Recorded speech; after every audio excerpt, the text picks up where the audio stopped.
On essaye de faire avec les moyens de bord. Bonjour, bonsoir et c'est le guide Mpépé qui vous reçoit. Et ce soir, on ne va pas s'encombrer, on va aller droit au but. Et c'est un direct important pour l'Afrique, pour la jeunesse africaine, pour le monde entier. On a envie d'écouter la jeunesse africaine, on a envie d'écouter les Africains, on a envie d'écouter ces gens qui sont déchirés à travers le monde entier, qui sont partis de chez eux et qu'on n'écoute pas beaucoup. J'étais journaliste pendant 20 ans à un très haut niveau et il y a parfois des sujets qui me poussent à prendre la parole. Évidemment, le système international a voulu qu'on écarte des voix comme nous. Même en Europe, en France, on copte les nègres qui savent vanter la colonie. C'est eux qui parlent sur leur chaîne là, que vous connaissez. Et aujourd'hui, grâce aux médias sociaux, on a le droit de prendre la parole. Et moi, je vous la donne. Le guide Mpépé est un leader. Un leader ne doit pas se taire. Et beaucoup de gens m'écrivent sur le Mali, sur la Côte d'Ivoire, sur le Cameroun, sur le Gabon, sur le Congo, sur le Sénégal.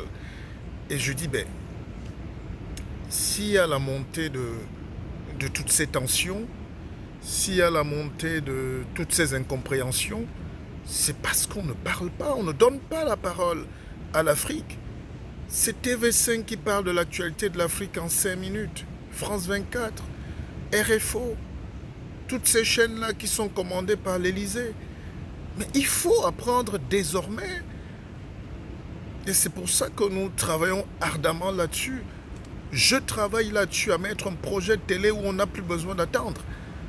En attendant, au lieu de rester là à se plaindre, moi je ne suis pas un homme qui se plaint, je suis un homme qui avance, toujours seul et droit dans mes bottes. Je me suis dit, on va ouvrir l'antenne. Il ne faut pas beaucoup de choses aujourd'hui pour la technologie, hein. On a la même qualité que tout le matériel de TV5, de TF1, de tout ce que vous voulez. Il suffit de mettre l'intelligence. Avec 2 petits téléphones, 2 caméras, 2 lumières, on fait une bonne télévision. Donc, je vous ouvre l'antenne et de me dire qu'est-ce que vous pensez de l'actualité au Mali. Et après, en tant qu'expert des questions politiques, je vous donnerai mon avis aussi là-dessus. Mais j'ai envie je le fais depuis un certain temps, de vous laisser parler, de prendre vos interventions. Pourquoi la démocratie ne marche pas chez nous? Pourquoi on est obligé d'arriver au coup d'État? Et quand on arrive au coup d'État, pourquoi certains coups d'État sont condamnés et pas d'autres? Pourquoi la communauté internationale ne dit rien, ne nous prend pas au sérieux? Pourquoi nous sommes des Noirs abandonnés face à notre destin? Quand au Mali, la jeunesse décide de se soulever parce qu'ils ont ras-le-bol d'un système qui pourrit, on constate que la France qui vante la démocratie, la France qui doit soutenir l'alternance, ne dit plus rien. Au contraire, on a convoqué le Conseil de sécurité des Nations Unies pour menacer la junte. Et puis aussi, est-ce que c'est l'époque des coups d'État? Moi, ces images des soldats maliens qui prennent le pouvoir comme ça, je ne peux pas critiquer. Il faut être là-bas, à Bamako, pour ressentir le ras-le-bol. C'est aussi parce que certains dirigeants n'écoutent plus la jeunesse, n'écoutent pas les gens, ne travaillent même pas pour le peuple, et ils veulent s'éterniser au pouvoir. Alors, mais le Mali a aussi une lourde tradition de chute et de coup d'État. Tout le monde se rappelle d'ATT, Amadou Toumani Touré, le général, qui était très bien installé et qui travaillait bien pour le peuple, mais après on l'a balayé du revers de la main parce qu'il ne plaisait plus à la France. Et la France a imposé son homme de main. Et aujourd'hui, il faut qu'on comprenne si les Maliens, si la jeunesse malienne soutient... Enfin, on a vu beaucoup de jeunes, on a vu toute la population quasiment être dans la rue. Ça veut dire qu'il y a un engouement populaire. Mais comme il faut légitimer le tout politique par les armes, on est obligé de passer parfois par là. Ça peut faire pleurer, mais ça peut faire... Mais c'est comme ça. Ça s'appelle... une démission organisée. Au Mali, les militaires disent qu'ils n'ont pas fait de coup d'État. Ils ont créé la démission du chef de l'État. Et c'est un peu la même situation qui s'était passée au Zimbabwe où on a essayé de prendre le vieux président par tous les moyens pour qu'il dégage. Il voulait mourir au pouvoir, Mugabe. Après avoir si bien bagarré pendant plus de 15 ans pour défendre la Rhodésie, pour défendre le Zimbabwe, il a lutté contre l'Empire anglais. Il a mangé des chenilles pendant 15 ans, mais une fois arrivé au pouvoir, évidemment, il a fait l'opposé de ce qu'on attendait d'une révolution. C'est aussi ça le problème. La révolution ne veut pas dire chasser tous les Européens et qu'on commence à mourir de faim. La révolution veut dire il faut que tout le monde trouve son compte, mais principalement les nôtres. Le Zimbabwe, par exemple, était le grenier de l'Afrique. Le maïs du Zimbabwe se mangeait jusqu'au Caire, jusqu'en Égypte, jusqu'en Grèce. Ils étaient riches, ils nourrissaient toute l'Afrique. Mais les 5% de blancs qui étaient là, Mugabe a écouté la voix du populisme, on les a mis dehors, et après ils étaient incapables même de manger le pain.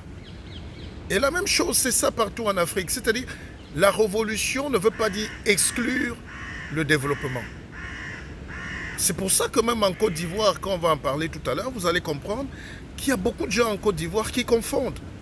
C'est bien de jouer les nationalistes, c'est bien de chasser les étrangers, c'est bien de créer ce climat xénophobe. Mais si on vous laisse face à votre réalité, vous ne pouvez pas. Le développement, c'est toujours un apport pluriel. Le développement, c'est un apport de tout le monde. C'est un apport universel. En réalité, les pays n'existent plus. Ce qui existe, c'est une conscience internationale avec des multinationales qui veulent écraser au passage. Même la France, où vous êtes en ce moment pour la plupart, la France est sous le joug de ce qu'on appelle les GAFA. Google, Amazon, Facebook. Rien que ces sociétés-là gèrent des centaines de milliards et le rôle de la France, ce n'est pas de les chasser, c'est d'essayer de prélever un impôt pour que les taxes soient payées, parce qu'ils ne payent pas de taxes. Alors, les mêmes choses que les multinationales françaises font en Afrique, les Américains, les multinationales américaines font pareil au Canada, font pareil, mais maintenant on ne va pas les chasser. Il faut que les Africains grandissent aussi dans la tête pour se dire, nous voulons tel type de partenariat, mais où est notre part? Alors, pour revenir dans le cas du Mali, il faut savoir que Ibrahim Boubacar Keïta est très français. Je pense même qu'il est français. Il a fait ses études à la Sorbonne, à Panthéon, Paris 1, en histoire. Il a fait de bonnes études, maîtrise, DEA, l'équivalent d'un prédoctorat à l'époque. Et même quand il est rentré chez lui, c'était pour travailler pour la coopération française. Et puis c'est l'homme de la France. Quand Hollande était là, vous avez vu comment il a pleuré. Il pleurait plus que tous les présidents quand il y a eu des attentats à Paris. Donc c'est un vrai Français. Alors le problème maintenant c'est, est-ce qu'il l'a défendu, est-ce qu'il avait les moyens de travailler pour le peuple malien? Ou est-ce qu'il était là pour défendre les intérêts et protéger les intérêts de la puissance coloniale? Donc c'est tous ces enjeux-là qui nous poussent à véritablement nous poser des questions et nous avons envie de comprendre. Et moi, je n'ai pas la science infuse, même si je parle d'autorité de ces questions, parce que j'ai traité de l'information et j'ai voyagé dans tous ces pays africains pendant des années. Et je peux vous dire que je connais Bamako comme ma poche, mais j'ai envie, pour ne pas voler la vedette au peuple malien, à la jeunesse malienne qui est en train d'écrire une page de son histoire. Je veux entendre les Africains, les Camerounais, les Sénégalais, les Maliens, les Ivoiriens, tout le monde. Bref, prenez l'antenne, c'est le 06 99 33 83 93. Je vous donne ma parole que nous allons échanger paisiblement. Pourquoi les gens en Afrique ne peuvent pas partir quand il faut? Pourquoi en Afrique même ceux qui restent défendent très peu les projets de la jeunesse? Sinon, la jeunesse malienne est la plus éparpillée et la plus présente en France. Il y a la jeunesse sénégalaise et la jeunesse malienne. Elle est là, elle erre, elle fait des petits boulots, elle fait... Personne ne sait que le Mali est 4 fois plus grand que la France. Personne ne sait que le Mali est 2 fois plus riche que l'Allemagne et la France réunies. C'est pour ça que l'armée française, sous prétexte de défendre le terrorisme, a quand même installé l'une des plus puissantes bases militaires françaises là-bas pour défendre aussi le bilan et le projet économique qui est le sous-sol. Il faut savoir que le sous-sol du Mali est un sous-sol très riche et c'est un sous-sol granitique multiséculaire, c'est-à-dire que c'est des mers asséchées. Le désert, c'est une mer asséchée. Il faut savoir que quand vous voyez, vous partez de la corne de toute la côte ouest africaine, des côtes du Sénégal, la Sénégambie, jusqu'aux frontières du Soudan, c'était coupé. C'était coupé par une mer, une grosse mer intérieure jusqu'aux frontières, aux confins du Cameroun. Le lac Tchad est une mer. C'est parce que les migrations, les variations géoclimatiques ont abouti à la désertification, mais c'est une grosse mer intérieure. Et c'est ça. Et imaginez donc qu'une mer asséchée a beaucoup de rudiments, beaucoup de matériaux. C'est pour ça qu'au Mali, vous trouvez beaucoup d'or. Vous trouvez le tungstène, vous trouvez le cobalt, vous trouvez la bauxite, vous trouvez tout ce qu'il y a comme minerai, exactement comme au Congo, exactement comme au Cameroun, exactement comme au Niger. D'ailleurs, le Mali et le Niger ont un territoire commun. Et vous savez que la France prend son énergie et son uranium, dont son nucléaire, du Niger. Et quand on dit le nucléaire, on ne peut pas trouver le nucléaire au Niger, on ne le trouve pas à Sikasso, à Mopti, à Djenné, à Ségou. Et on ne peut pas parler de l'uranium au Niger et on prétend ne pas le trouver au Cameroun. Tibati, de la plaine de Tibati jusqu'au mont Mandara, il n'y a que l'uranium. Alors, toute cette Afrique-là, et on n'a pas travaillé suffisamment ou on n'a pas encore eu le temps de réfléchir sur comment protéger notre sous-sol, mais la France se sert à loisir. Et pour ne pas se sentir menacée dans ses intérêts, ce qui est logique, elle est obligée de placer son armée. Et l'armée, évidemment, crée des conditions pour que le territoire soit morcelé. Dans le cas du Mali, vous avez souvenance qu'on a voulu créer ce qu'on appelle l'Azawad, un État au nord du Mali, et un État touareg. Et ces gens-là ont bénéficié de beaucoup de passe-droits. Ils ont voulu couper le nord du Mali. Mais le problème, c'est que les Maliens n'ont pas accepté qu'on divise leur pays, parce que c'est un pays de Peul, de Malinké, de Sénoufou, d'Aoussa. C'est un pays multiséculaire. La charte du Mandé date du 9e siècle, du 11e siècle, du 10e siècle. C'était déjà les pays les plus organisés. Kankan Moussa, l'homme le plus riche du monde, avec des parures d'or, était malien. Et puis Soumaoro Kanté, Soundiata Keita, tous ces grands héros. Et puis les universités, les premières vraies universités du monde, c'était à Tombouctou. Et c'est un patrimoine, le Mali est le socle granitique de l'Afrique. Et donc quand les Français veulent aujourd'hui manipuler la conscience de ces gens, ça nous fait un peu pleurer parce qu'en réalité, le Mali est un très grand pays. Le Mali, c'est notre histoire. Le Mali, c'était une idée du développement croisé des peuples. Le Mali, c'était les plaques commerciales mondiales, les grands échanges. Le Mali aussi, c'était ce croisement qu'on a eu entre toutes les races du monde et les civilisations. Les Arabes, les Berbères, les Africains, les Négroïdes, les Égyptiens, les Nubiens. Tout le monde se retrouvait là et c'était une plaque commerciale extraordinaire.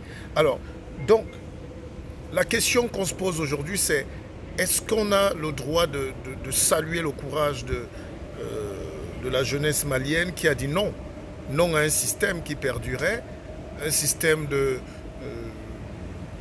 facilité, de prévarication, de tripatouillage même de la Constitution. Et il faut savoir que le président malien Ibeka avait un fils qui était un simple vendeur de voitures et qui du jour au lendemain, on l'a vu fêter des milliards, dépenser de l'argent dans des yachts, faire la fête et narguer le peuple. Et tout ça a du mal à passer aujourd'hui en Afrique parce que les gens, avec la communication, avec les moyens aujourd'hui, ne veulent plus subir. Et nos chefs d'État qui s'installent, ils jouent parfois aux pauvres, aux humbles quand ils sont pas au pouvoir, mais quand ils ont accès maintenant à la mangeoire, ils tournent le dos au peuple et ils se servent du peuple. Donc tout ça a conduit le peuple malien à être exaspéré. Alors moi je me pose une question, est-ce qu'à part le coup d'État, on n'avait pas un autre moyen? Et maintenant qu'on a fait le coup d'État, maintenant que les jeunes sont dans la rue et tiennent des discours très virulents contre la France, est-ce qu'ils ont des moyens de se refaire, de se reconstruire, d'assumer? Est-ce que ce n'est pas aussi une mauvaise stratégie de vouloir repousser Moi j'ai une attitude que j'ai appris à adopter, c'est de ne pas être l'ennemi d'une puissance. Je vais m'expliquer. Je l'ai dit ce matin à 4 heures du matin, dans la vie, soit on est heureux, soit on a raison. Alors, pour que le peuple malien continue d'être heureux ou de chercher le bonheur, il faut qu'ils cessent de croire qu'ils vont avoir raison, surtout par les armes. Parce que dans ce processus-là, des armes françaises, dans ce processus, c'est pas sûr qu'ils soient gagnants. Alors, il y a un mélange intelligent que les Africains doivent accepter, c'est la collaboration, c'est l'intelligence, c'est la finesse, c'est l'ingéniosité. Et le colonel qui est le porte-parole, qui est l'homme fort en ce moment, selon nos informations, a été en Russie et il a pris ses grades et sa formation militaire pointue avec les services secrets russes. Est-ce que dans cette zone donc où le monde entier est en train de discuter le Mali, de déchiqueter le Mali, derrière ce putsch, est-ce qu'il ne se cache pas des accords secrets avec d'autres puissances comme la Russie? Est-ce que Poutine n'est pas très intéressé par l'Afrique? On sait que Poutine, enfin, c'est la guerre froide qui revient, mais cette guerre peut être très vite chaude parce que les armes ne vont pas tarder. Le monde est au bord des nerfs. Et si vous avez un Trump qui est très excité de l'autre côté, vous avez Macron ici qui a envie d'être le petit Napoléon, qui a envie d'être le De Gaulle. Si vous avez Poutine qui ne laisse pas un centimètre carré, on tombe là dans le coup de ce que l'Afrique va ou risque être le théâtre d'opération de la frustration et des règlements de compte des autres puissances. Et quand on fait la guerre chez vous, c'est vous qui ramassez les débris, c'est vous qui payez le lourd tribut, c'est vous qu'on bombarde. Alors, il faut aussi savoir que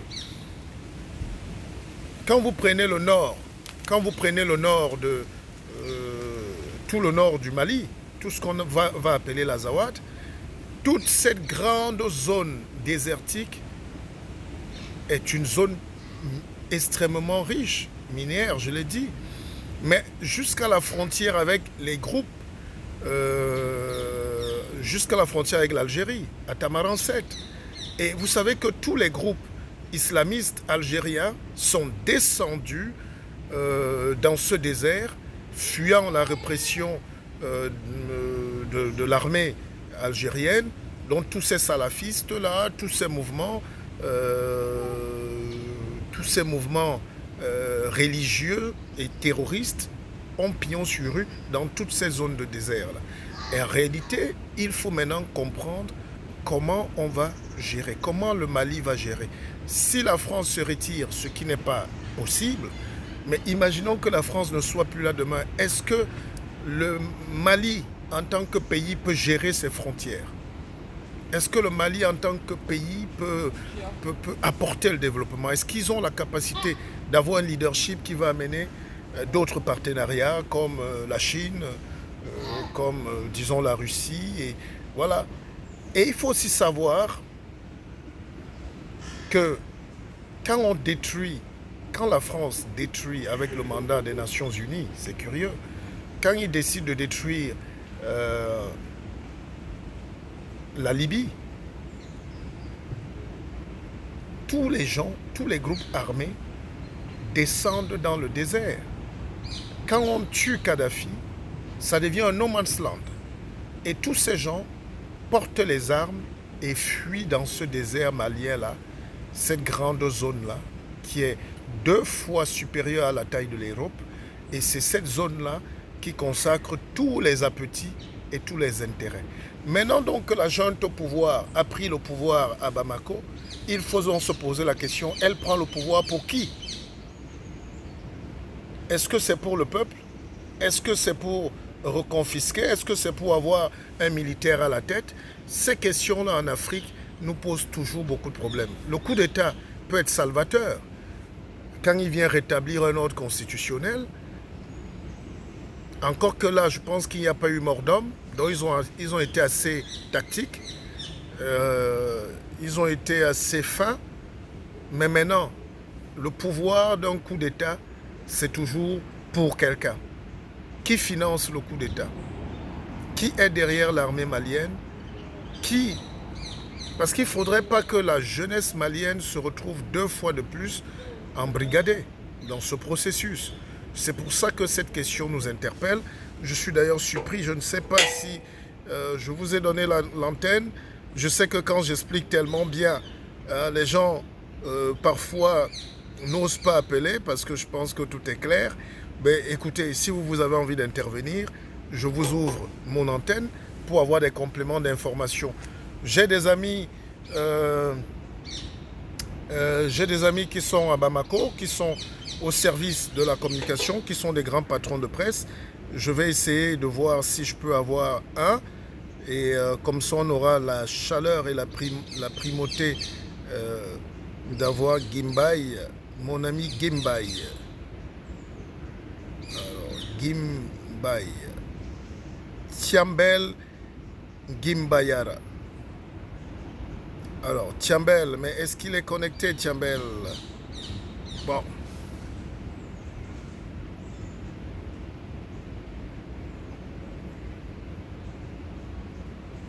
Il est le patron de la Voix du Mali. Je pense qu'il doit être sur un plateau de BFM ou de... c'est des frères qui sont toujours... Hein, voilà, donc on s'est souvent retrouvé sur les plateaux de télévision en France. J'essaie d'avoir... on me dit attente de réseau. J'essaie d'avoir Tiambel Gimbay qui est l'un des patrons de la communication au Mali et qui est très proche du pouvoir, qui nous dit sur place ce qui se passe à Bamako et ceux qui ont des informations à nous donner. Mais vous avez l'antenne. Gimbay, alors je vais te laisser un message. Salut mon cher Tiambel, c'est ton frère, c'est le guide MPP. Alors, je suis en direct, on est en train de parler de la situation au Mali.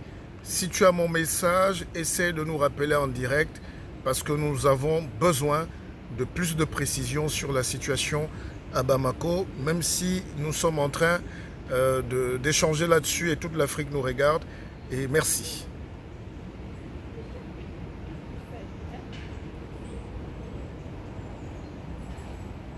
Voilà, donc on va essayer, ne vous inquiétez pas, on va essayer d'avoir Tiambel tout à l'heure. Et nous sommes fiers de... Voilà.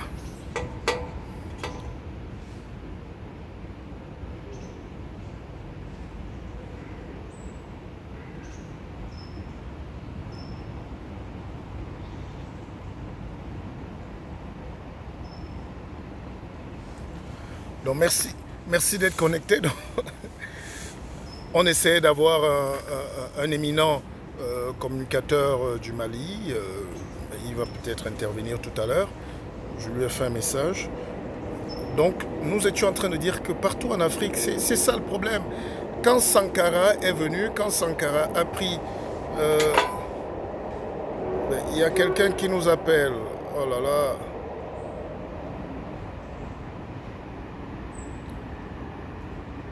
Allô? Alors, bonsoir, le guide. Oui, bonsoir. C'est Dick depuis l'Allemagne. Oui, Dick Moukoko. Oui. Oh, donc ce qui est en train de passer là, je voulais poser la question. Je me suis dit que je suis en direct là, mais parce que je suis toujours. Mais tu es en direct, Je mais suis, pourquoi tu m'appelles sur Facebook? Pourquoi tu m'appelles pas sur WhatsApp? ok. En tout cas, J'appelle vas-y. alors sur WhatsApp. Non, vas-y, pose ta question. On t'a Je déjà voulais pris. poser une question à savoir, cet homme fort qui est à la tête du Mali actuellement, est-ce qu'il est là pour être à la tête du Mali au analyse? Oui, vas-y, reprends, t'as pas bien suivi. Tu disais? Je suis en train de poser la question. Tom Ford, qui est à la tête du Mali actuellement, qui est à la tête du Mali, est-ce qu'il est pour le compte du peuple malien ou bien il est là au compte des Français? D'après votre analyse, c'est votre analyse, votre vision des choses que j'aimerais savoir. Ok. Ben, merci Dick.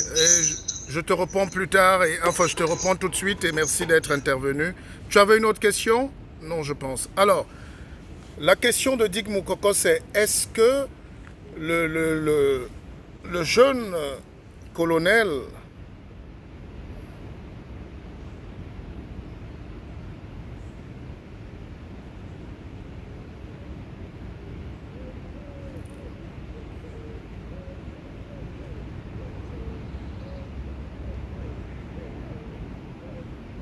Hmm.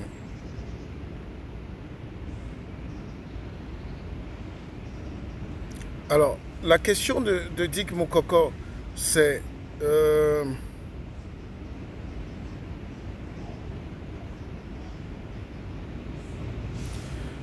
c'est est-ce que les organisateurs de ce putsch travaillent pour le peuple et donc on va dire que ce gars est le chef adjoint d'un camp militaire et c'est un général formé en France et un général formé en France. Donc c'est le colonel Malik Diao. Hein, Diao. C'est le chef adjoint du camp de Kati. Kati c'est aux environs de Bamako. Hein, et il revient, on a très peu d'informations sur lui, mais on sait qu'il était en Russie. Et vous savez que les Russes ne jouent pas. Les Russes ne jouent pas aux billes. Les Russes sont des hommes pragmatiques. Et les Russes veulent revenir en Afrique. Et les Russes, pendant longtemps, se sont retirés parce qu'ils voulaient consolider le nucléaire, voulaient resolidariser l'armement. La Russie, à un moment, n'était pas une puissance. Après, la Russie est devenue une puissance. Il faut savoir que certains des officiers camerounais se font aussi former en Russie ces jours-ci, ou depuis quelques années, surtout quelques officiers de gendarmerie, sur des questions de renseignement et de tactique du pouvoir. Les Russes sont imbattables. Alors, ce jeune colonel Diao qui rentre fraîchement de Russie, on peut se dire qu'il y a quand même un problème. Qui a peut-être une puissance. Moi, je pense qu'il y a la main de la Russie derrière. Mais la Russie aussi n'affronte jamais. Déjà, la Russie, il faut savoir que dans l'histoire, c'est le seul pays qui n'a jamais été vaincu. Et la Russie, c'est une grande puissance. Donc, quand elle fait la guerre, elle ne perd pas. La guerre peut mettre 100 ans. Eux, c'est une tradition de ne jamais perdre. Les Russes ne s'engagent pas quand ils veulent faire la guerre.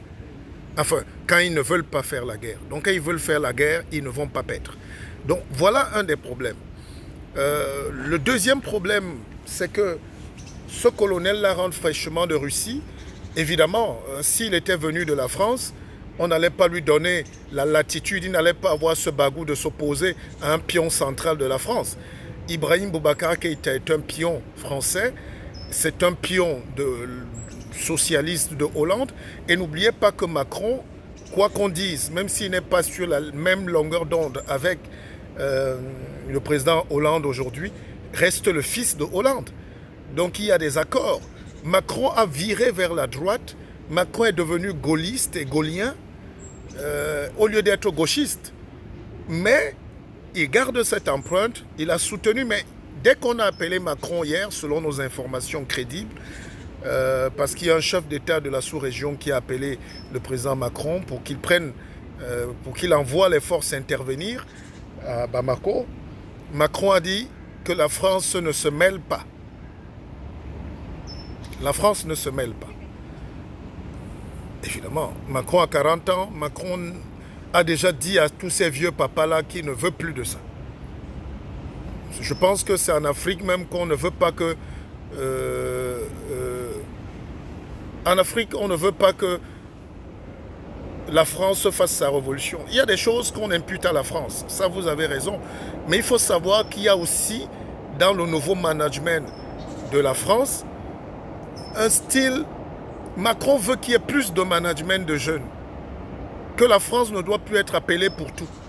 Et c'est quand même si les grandes bases politiques de la France ne changent pas en Afrique, beaucoup de choses ont changé. Les mallettes ne circulent plus. Les chefs d'État veulent encore venir. Sassou Nguesso, la dernière fois, a envoyé de l'argent. Macron a dit on ne reçoit pas. Son équipe a dit qu'on ne reçoit pas. Donc c'est encore nous-mêmes, c'est encore nos vieux dictateurs parfois qui sont obligés d'aller flatter la France en déposant, comme à l'époque de Omar Bongo, beaucoup d'argent. Et c'est ça qui est un peu gênant dans l'histoire. Alors, deuxième chose maintenant, la crainte de la France, c'est que si elle intervient, on ne va pas le tolérer. La jeunesse africaine ne veut plus voir ce genre de truc. Deuxième chose maintenant, la France se dit quand même que si elle ne dit rien, si elle laisse passer, le territoire du Mali peut lui échapper. Et si le Mali échappe, attention, il y a le Niger. Là, c'est le noir total, c'est le délestage en France. C'est l'uranium qui s'arrête le même jour.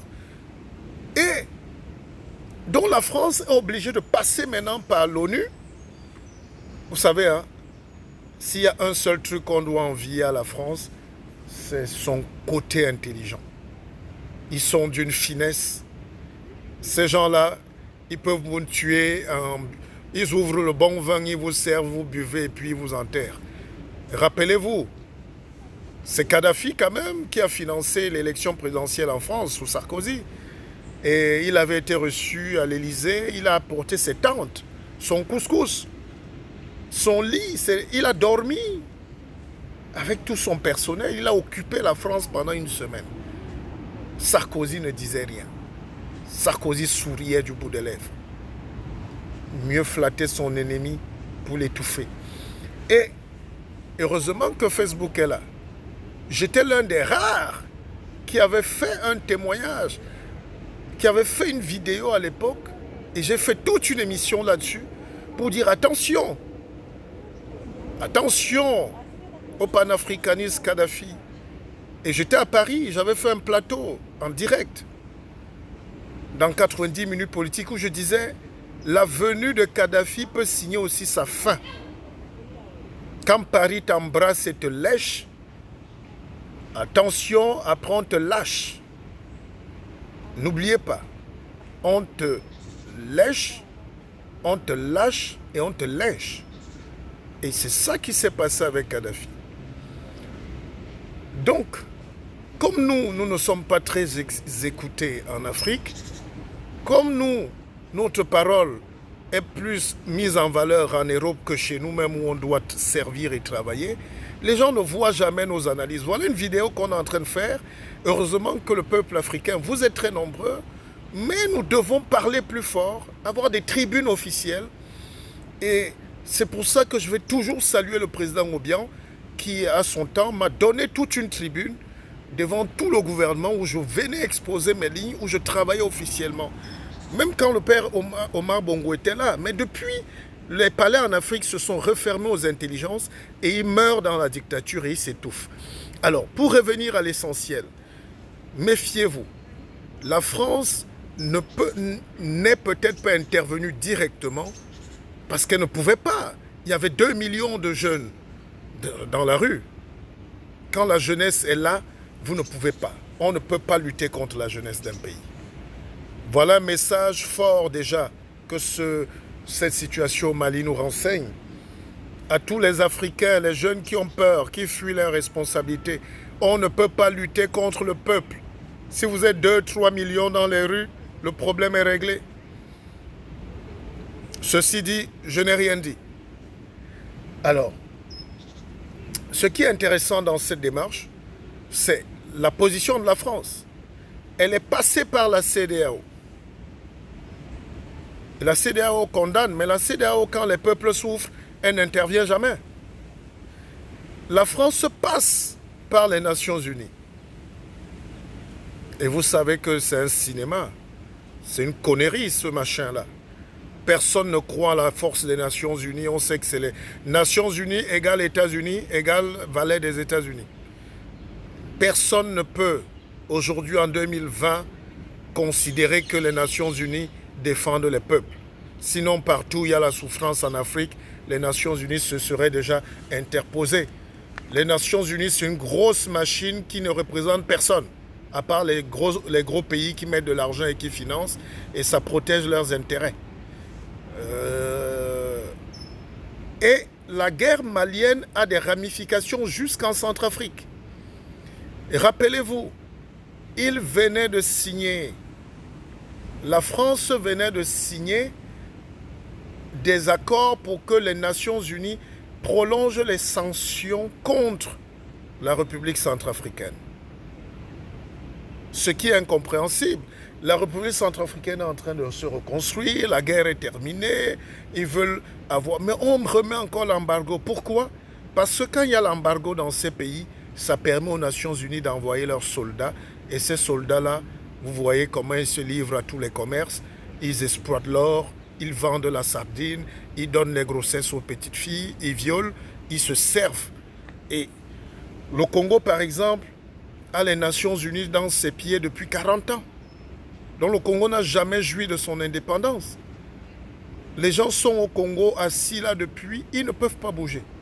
Et ils créent du désordre, ils créent de l'instabilité, ils créent des villes, ils créent des pays, ils créent du commerce parallèle, ils créent du trafic, ils créent bref, ils détruisent un pays. Et la meilleure manière, comme disait un grand sociologue suisse, la meilleure manière de détruire un pays, c'est de mettre les casques bleus. C'est-à-dire, ces gens-là arrivent chez vous, disons 10 000 casques bleus dans une ville comme Bangui, ou dans une ville comme N'Djamena. Je peux vous garantir que 10 000 casques bleus, ils ont besoin de boire tous les soirs, ils ont besoin d'aller chercher de la chair fraîche africaine, ils font des bébés, et puis dans 30-40 ans, vous aurez un pays de bâtards, c'est-à-dire des enfants nés avec des yeux pakistanais, népalais, tout ce que... Et cet hybridisme-là crée les germes de l'autodestruction de nos pays. Ça, c'est un autre volet stratégique que les nations n'abordent pas trop. Ça, il faut avoir des analyses très poussées. Ça veut dire, ces gens-là font des bébés, leur mission, c'est de polluer, c'est de diluer leur force spermatique sur la jeunesse, sur les jeunes filles, sur les viols, jamais punis. Deuxième chose aussi, les Nations Unies permettent aux pays comme la France, l'Angleterre et tout, de déverser leurs armements. C'est eux qui... Alors, je vous raconte une petite histoire. Le Cameroun a perdu un des grands généraux qui était patron de la force centrafricaine. Force de la MINUSCA. En Centrafrique, et on l'appelait Aviator. Ce général, le nom m'échappe un peu, mais il m'a fait des confidences extrêmement graves quand nous étions à Bangui.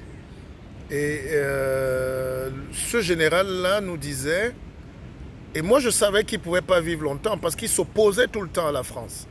Il s'était vigoureusement opposé à la France. C'est-à-dire qu'on a apporté du matériel, la France s'arrangeait à donner du matériel de la Deuxième Guerre mondiale. Et il facturait les talkie-walkie à près de $10 000 l'unité. C'est-à-dire, il gonflait les prix et en donnant du vieux matériel obsolète et qu'il fallait changer tous les 8 mois, tous les 6 mois. Et ça dure depuis des années. C'est un business huilé. Et c'est tout ça qui fait que ces gens ne bougent jamais de l'Afrique. Et donc, envoyer l'intervention, solliciter l'intervention des Nations Unies au Mali, c'est vouloir détruire totalement le Mali.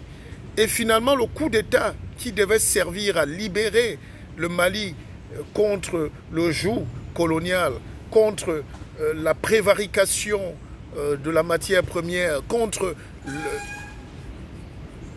le bridage des ressources, va plutôt se retourner contre le peuple malien qui va subir les votes sanctions des Nations Unies et qui vont venir s'installer là, qui vont morceler le pays, qui vont le diviser. Et n'oubliez pas que la France est au Mali avec le mandat des Nations Unies.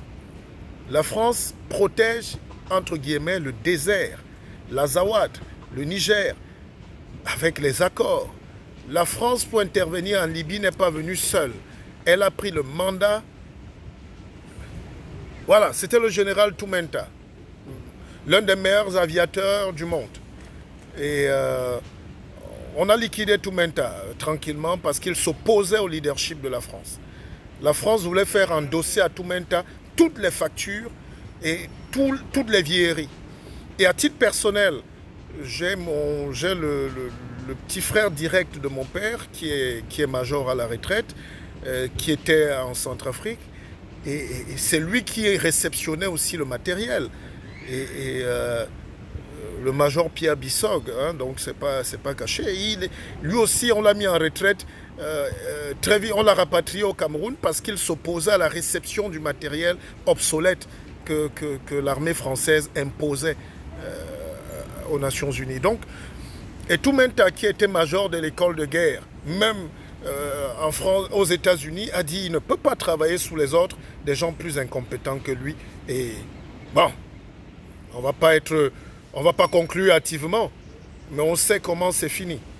Alors, la question que vous me posez donc, c'est de savoir, est-ce que le Mali, la jeunesse malienne, l'armée malienne conduite par le colonel Diao va se retrouver en confrontation avec la mauvaise foi internationale? Voilà. Donc, la mauvaise foi internationale, pour moi, c'est quoi? C'est ces accords-là qui permettent à des pays comme la France de ne plus venir directement, mais de prendre le mandat des Nations Unies pour venir imposer leur vision. Alors, est-ce que la France va vouloir réimposer un homme fort? Parce que la France ne veut pas perdre Bamako. C'est impossible. Est-ce que la France va tenter d'imposer un nouvel homme fort? Ou est-ce que la France va laisser faire? Voilà le premier champ de bataille stratégique politique auquel Macron est confronté. Et nous lui lançons un appel ce soir. On lance un appel au président Macron pour lui dire que toute l'Afrique, toute la jeunesse africaine est mobilisée. On vous regarde. L'histoire ne va plus être écrite par les imposteurs. Nous sommes là, nous allons parler, nous allons analyser, nous allons voir, nous allons créer un comité de veille historique pour que le Mali ne sombre pas. Donc, il y a déjà ce point-là. Maintenant, s'ils n'interviennent pas, si les Nations Unies laissent la jungle au pouvoir, si la France laisse la jungle au pouvoir, est-ce que cette jungle militaire, est-ce qu'elle a la capacité maintenant de faire une vraie transition et d'amener à l'élection démocratique? Voilà un peu. Parce que le danger aussi en Afrique, c'est que parfois les militaires arrivent, ils veulent, au début, ils veulent une transition pour rétablir l'ordre constitutionnel, ça c'est connu, hein, Dadis, hein. Les exemples sont légion. Et au fil des ans, ils commencent par dire 6 mois pour la transition, 12 mois. Après, ils commencent à enlever leur tenue militaire, à essayer le costume. Dès qu'ils goûtent au champagne, le discours change. Et ils organisent des élections et veulent se faire passer pour les démocrates. Et c'est ce qui est arrivé en Côte d'Ivoire avec le général Gueye. Et après, ça tourne toujours mal. Alors, maintenant, c'est la pression de la jeunesse africaine de Bamako qui va déterminer l'avenir. C'est pour ça que je le dis toujours, même dans mes conférences, même dans mes coachings que je fais à titre personnel, pour vous, ou dans les groupes, dans les sociétés, je dis aux gens, où que vous soyez, la force mentale qui vous libérera viendra de vous. Donc, nous sommes en train de demander au peuple malien d'intervenir et de veiller. Bon, à supposer maintenant que le colonel Diao prenne le pouvoir et s'établisse, parce qu'ils sont très malins, ils ne sont pas bêtes, ces jeunes officiers-là. À supposer maintenant, il y a des enfants qui jouent là derrière, et les bicyclettes, ça déstabilise un peu. On a besoin parfois du calme absolu quand on est dans des développements. Hein. Parler sans arrêt, je peux vous dire que ça nous pousse à souvent nécessiter plus de concentration. Un simple cling-cling de vélo, et j'ai des enfants qui tournent autour. Alors donc, la question maintenant c'est, si ces gens, si nos frères maliens arrivent au pouvoir, qu'est-ce qu'on fait?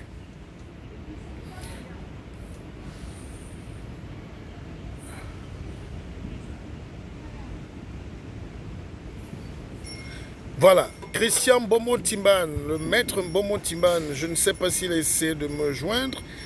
Mais écoute, Christian, maître, tu peux essayer d'appeler. Oh, ben, on a eu des appels, évidemment. Oh là là là là, attendez, on va rappeler. Voilà, essayons de prendre. Christian Bomo-Timban, tu seras à l'antenne tout à l'heure, mais là, on va d'abord prendre... Oui, allô? Oui, allô? Oui, bonjour. Non, bonjour, je suis Michael. J'appelais parce que j'étais en train de regarder votre direct là et bon, je suis passé à autre chose. C'était par rapport au coup d'État. Oui, allez-y, intervenez, on vous rappelle. Ah oui, je disais que pour moi, le coup d'État au Mali, c'est... Parlez un peu plus fort, s'il vous plaît. Oui, je sais, par rapport au coup d'État au Mali, pour moi, je ne vois pas ce que ça apporte au peuple malien. C'est peut-être un peu de, disons, une bouffée d'oxygène, mais à la longue, ça ne leur apporte absolument rien. Comment ça? Expliquez-vous.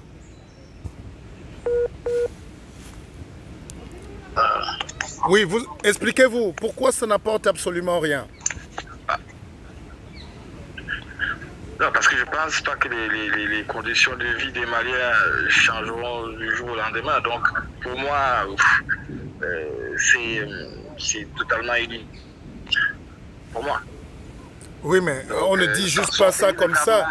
Voilà, je pense qu'ils le garderont, le pouvoir. Donc, à la fin, ça reviendra aux politiques d'essayer de reconstruire le pays, d'essayer de changer les choses, mais sûrement pas les militaires.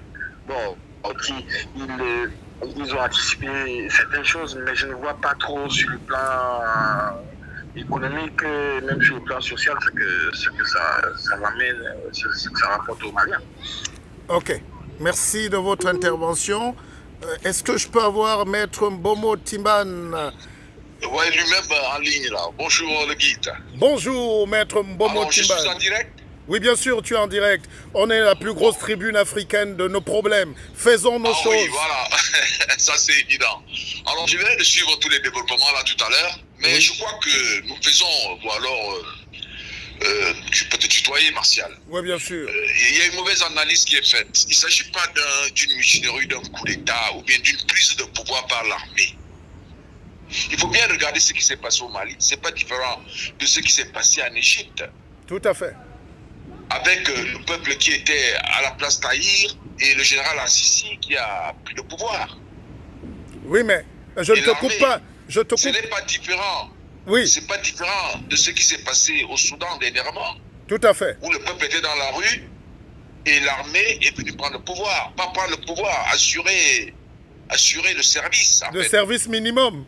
Le service minimum, c'est pas différent de ce qui s'est passé au Burkina. Le peuple est sorti et l'armée s'est retrouvée à demander à comparer. L'armée n'a pas pu le pouvoir est arrivé pour assurer le service minimum. C'est de ça qu'il s'agit au Mali. Ce n'est pas une junte militaire qui a fait un plan, un complot pour venir prendre le pouvoir contre la volonté du peuple, contre les institutions. C'est pour ça que je dis qu'il n'y a pas une violation de l'ordre constitutionnel malien. C'est la souveraineté du peuple qui s'est exprimée. La preuve, quand ces militaires ont demandé au président de parti, il y a eu des négociations. Ils ne sont pas allés bombarder le palais. Tout à fait. Ils ont dit, ça ne va pas. Il y a 2 millions, 3 millions de personnes dans les rues. Tout le temps, tous les jours. Et là, ça s'annonce encore plus grave. Il faut démissionner. Ils ont discuté avec lui. Donc, moi, j'entends des gens dire qu'il y a eu un coup d'État au Mali. Il n'y a pas eu un coup d'État au Mali. Ça, c'est le complot international. Tout à fait. Parce que, comme tu le disais, le Mali est très important.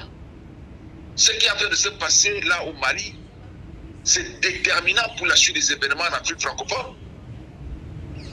Exactement. La France a investi, la France est présente militairement dans cette partie parce qu'il y a des enjeux géostratégiques d'une importance capitale. Et ce qui se passe au Mali, c'est que le peuple malien souverain, animé de panafricanisme, a décidé de prendre ses responsabilités et de booster hors de ce pays la France. C'est de ça qu'il s'agit. Alors, cette affaire-là, est-ce que Macron va intervenir? Qu'est-ce qui va se passer? Parce que si les Maliens se rendent compte que la France veut remettre leur révolution en question, il y aura des soulèvements plus importants. Tout à fait. Donc, cette affaire, moi je crois que ne parlons pas de la jeune des militaires qui sont arrivés au pouvoir au Mali. Oui, il y a un colonel Dio, mais c'est pas le colonel, c'est pas un complotiste, c'est pas une mutinerie. C'est une révolution qui a été arbitrée par le peuple. Parce que par l'armée. L'armée aurait pu, comme ça se passe souvent, protéger le président Ibeka. Oui. Mais l'armée malienne a décidé plutôt de se ranger du côté du peuple. De se ranger du côté du peuple. Et c'est juste parce que le peuple est souverain. Et ce que la France et d'autres pays semblent nous faire croire, veulent nous faire croire, c'est que il faut plutôt protéger l'institution qui est le président de la République. Or, il faut aussi protéger la souveraineté du peuple. Et le peuple étant souverain, le peuple au-dessus de l'ordre constitutionnel. Ou alors il fait partie de l'ordre constitutionnel. Parce que le premier article de la Constitution, dans le préambule même d'ailleurs, on dit que le peuple est souverain. Donc, le peuple maintenant, il cède ou alors il mandate le président de la République et le Parlement d'exercer la souveraineté en son nom. Et quand le peuple décide qu'ils ne veulent plus parce qu'ils ont vu que celui qu'ils ont mis à leur mandataire ne travaille pas bien, le peuple peut retirer en manifestant, en récupérant son pouvoir. Tout à fait. Moi, j'ai de la peine à parler de mutinerie. Je ne vois pas, ce n'est pas un coup d'État, c'est pas un coup d'État au Mali. Non, mais tu sais que ton intervention est salutaire. On est sur la même longueur d'onde. Il fallait juste rappeler que c'est les desiderata d'un peuple qui est assoiffé et déçu par la gestion politique, qui est descendu dans la rue. Et ça ne date pas d'aujourd'hui. Ça fait depuis quelques mois déjà que les jeunes dorment dans la rue à Bamako. Et l'armée a juste choisi d'entrer dans l'histoire et par la bonne porte. C'est ça. Voilà, c'est tout. C'est tout. Ok. C'est tout. Voilà. Merci Martial, merci le guide. Et à bientôt. Je suis fier de ton intervention. On se retrouve tout à l'heure. Tu pourras revenir. C'est notre tribune. Nous devons apprendre à parler de nos choses nous-mêmes. Merci. Merci. Alors, comme on vient d'écouter Maître Mbomo Timban, qui est avocat au barreau de Paris, et c'est pour ça que c'est important que tous les Africains de bonne volonté ne se cachent plus. Exprimez-vous, prenons la parole et qu'on nous écoute, qu'on nous respecte, qu'on montre qu'on comprend la situation de notre pays. Donc pour Maître Mbomo Timban, il nous expliquait qu'il faut faire une vraie démarcation entre ce qu'on va appeler la crise de la junte au pouvoir qui prend et puis une mutinerie. Oui, allô, bonjour. Bonjour, c'est M. Sakoïssa.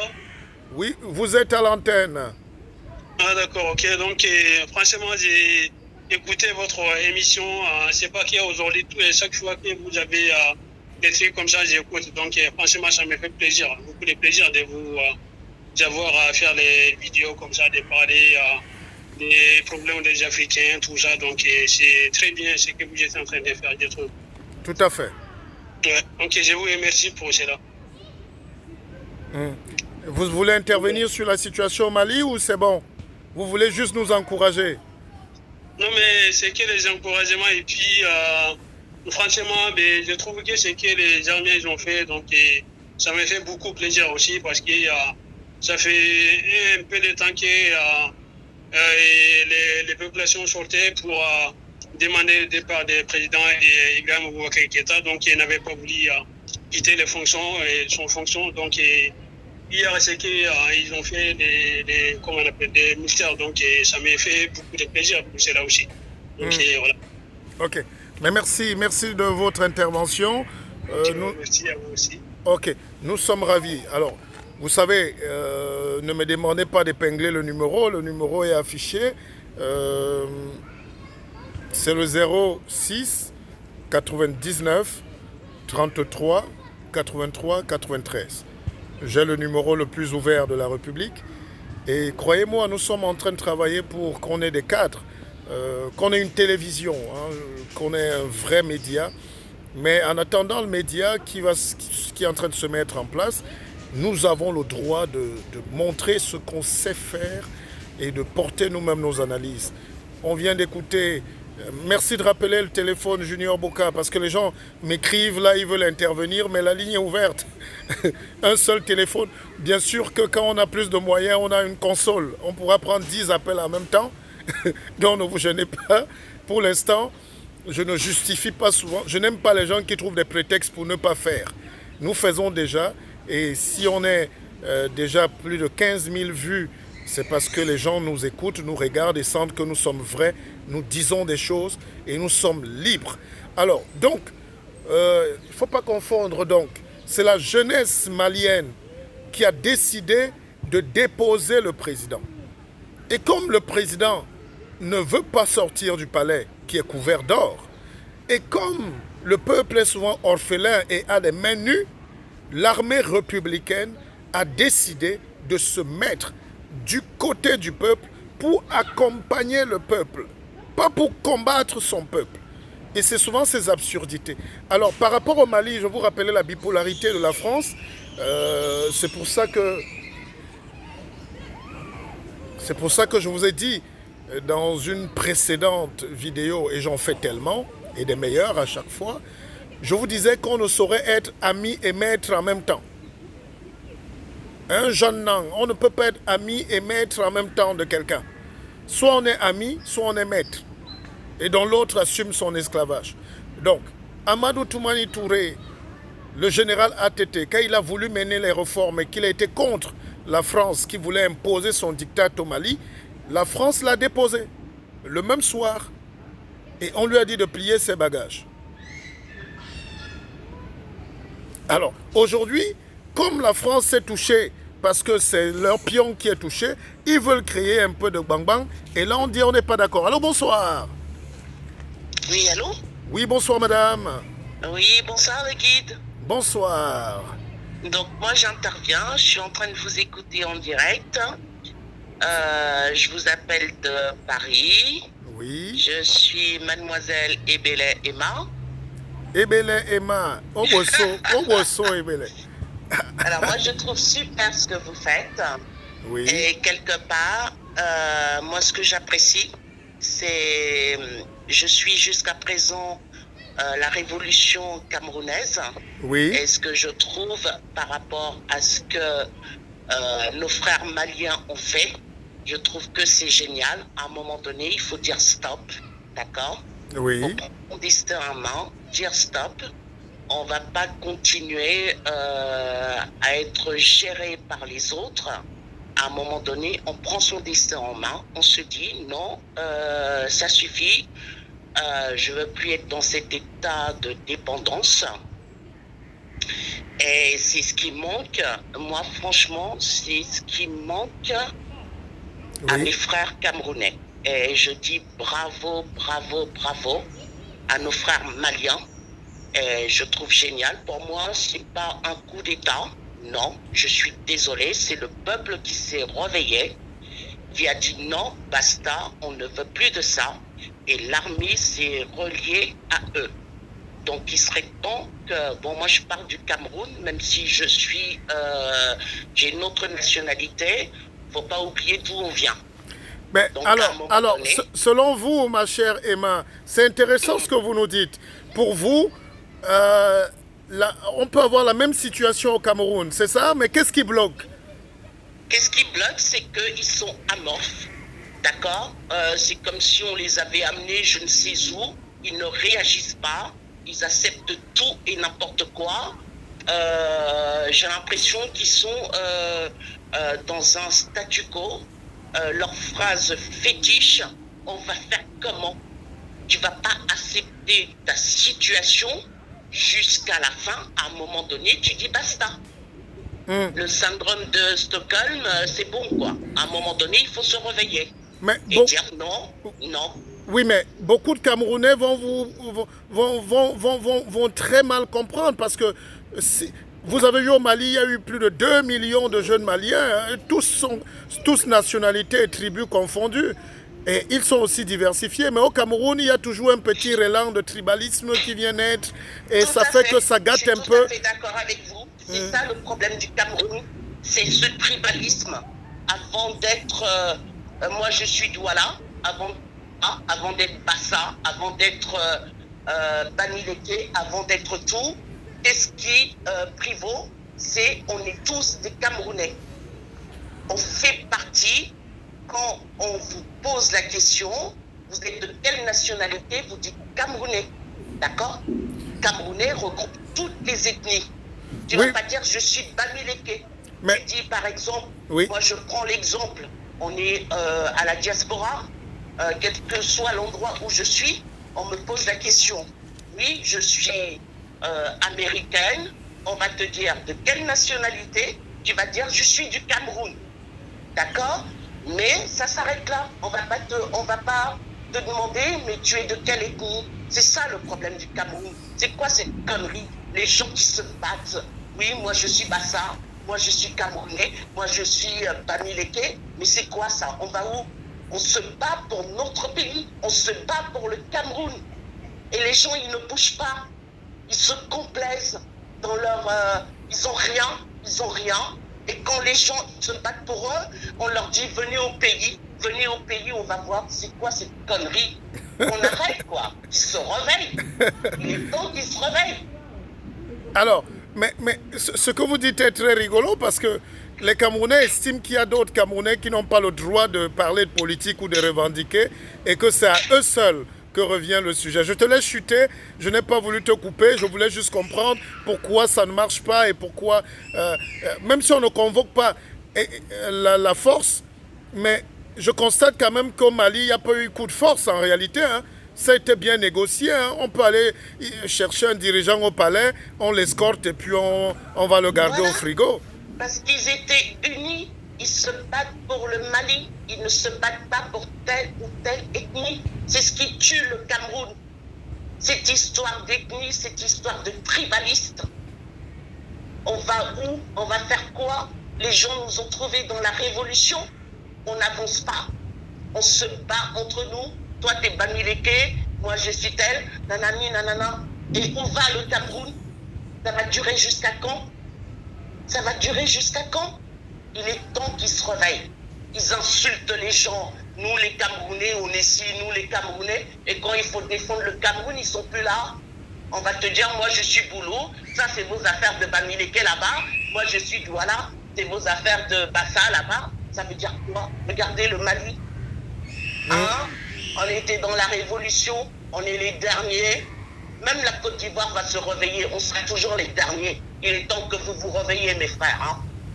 Arrêtez ça.